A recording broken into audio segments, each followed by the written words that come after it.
कहते हैं अगर किसी जिन का इश्क अधूरा रह जाए तो वो कभी खत्म नहीं होता। वो बस रूह बदल लेता है और फिर वापस आता है अपनी मोहब्बत पूरी करने के लिए या अपना इंतकाम लेने के लिए। और ज़ारा अब अकेली नहीं थी। 3 दिन बीत चुके थे। ज़ारा अब शहर वापस आ चुकी थी। सब कुछ नॉर्मल लग रहा था। लोग हंसते थे, गाड़ियां चल रही थीं, जिंदगी अपनी रफ्तार में थी। लेकिन ज़ारा के अंदर सब कुछ बदल चुका था। वो अक्सर चुप रहती थी, अपने आप से बातें करती थी जैसे कोई उसके साथ हो। एक दिन वो मिरर के सामने खड़ी थी। उसने अपनी आंखों में देखा और अचानक उसकी एक आंख लाल चमकने लगी।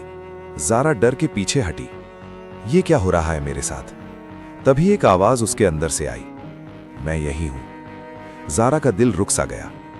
ज़ारियान? हाँ, अब मैं तुमसे अलग नहीं हूं, मैं तुम्हारे अंदर हूं। ज़ारा चिल्लाई, नहीं। लेकिन उसकी आवाज धीरे धीरे कमजोर पड़ने लगी, जैसे कंट्रोल उसके हाथ से निकल रहा हो। उस रात सब कुछ बदल गया। ज़ारा ने महसूस किया उसका जिस्म उसकी बात नहीं मान रहा। उसके हाथ अपने आप हिल रहे थे, उसकी सांसें तेज हो रही थीं। और फिर उसके होठों पर एक अजीब सी मुस्कान आई जो उसकी नहीं थी। शहर की एक सुनसान गली में एक आदमी ज़ारा के पास आया। मदद चाहिए? ज़ारा ने धीरे से उसकी तरफ देखा। उसकी आंखों में अब इंसानियत नहीं थी, सिर्फ अंधेरा था। अगली सुबह उस गली में सिर्फ एक लाश मिली, जिसका खून पूरी तरह सूख चुका था। ज़ारा अपने कमरे में रो रही थी। मैं किसी को नुकसान नहीं पहुंचाना चाहती। ज़ारियान की आवाज आई, मैं सिर्फ उन्हें मार रहा हूं जो गुनहगार हैं। ज़ारा गुस्से में बोली, ये फैसला तुम कौन होते हो लेने वाले? ज़ारियान धीरे से हंसा, मैं तुम्हारी रूह हूं और अब तुम और मैं अलग नहीं हैं। दिन बीतने लगे और हर दिन ज़ारा का कंट्रोल कम होता गया। वो खुद को पहचान नहीं पा रही थी। तभी उसकी जिंदगी में एक नया इंसान आता है, अयान। वो ज़ारा को देखते ही समझ जाता है कि उसके साथ कुछ गलत है। अयान आम इंसान नहीं था, वो रूहों और जिन को देख सकता था। उसने ज़ारा के पीछे एक बड़ा साया देखा, पंखों वाला। ज़ारियान। अयान ज़ारा के पास आता है, तुम ठीक नहीं हो। ज़ारा गुस्से में कहती है, मुझे अकेला छोड़ दो। तभी ज़ारियान की आवाज निकलती है, दूर रहे उससे, वरना तू जिंदा नहीं बचेगा। अयान डरता नहीं, वो कहता है, तुम दोनों को अलग करना पड़ेगा, वरना तुम दोनों खत्म हो जाओगे। ज़ारा हैरान हो जाती है, क्या मैं बच सकती हूं? अयान कहता है, एक तरीका है, लेकिन बहुत खतरनाक। एक ऐसा रिचुअल जो जिन को जिस्म से अलग कर सकता है। लेकिन अगर गलती हुई तो या तो तुम मर जाओगी या फिर वो हमेशा के लिए कंट्रोल ले लेगा। ज़ारा कुछ देर चुप रहती है, फिर कहती है, मैं तैयार हूं। रिचुअल की तैयारी होती है। एक पुराना मंदिर शहर के बाहर, रात का वक्त, तेज हवा, आसमान में बादल। अयान चक्र बनाता है।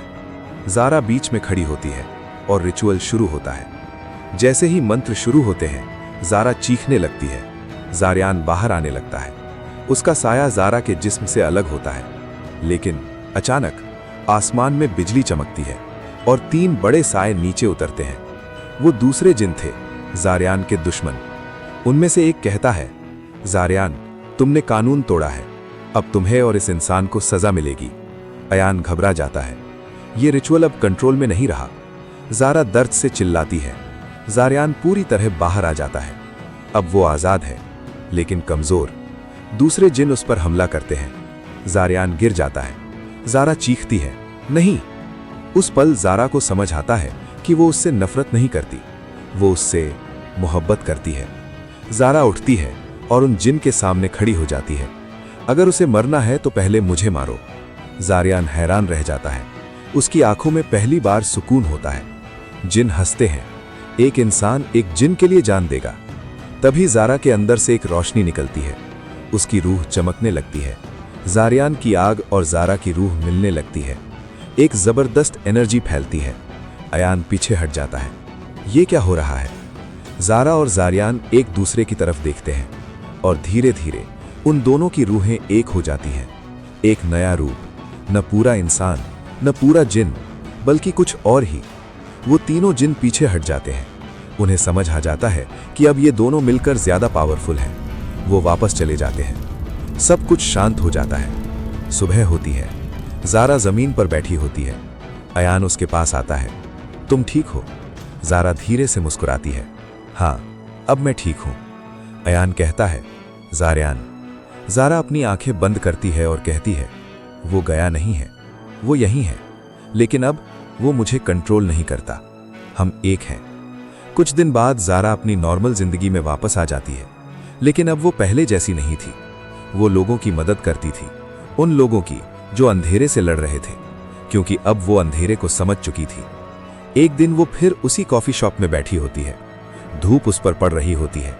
इस बार उसकी सिर्फ एक परछाई होती है, लेकिन उस परछाई के अंदर हल्का सा एक और साया दिख रहा होता है। ज़ारा हल्की सी मुस्कुराती है और धीरे से कहती है, इश्क कभी खत्म नहीं होता, वो बस बदल जाता है, और जब रूहें जुड़ जाती हैं तो कोई भी ताकत उन्हें अलग नहीं कर सकती। और इस बार कहानी यहीं खत्म होती है। करो, कमेंट करो और आखिरी बार सुन लो को सब्सक्राइब करो।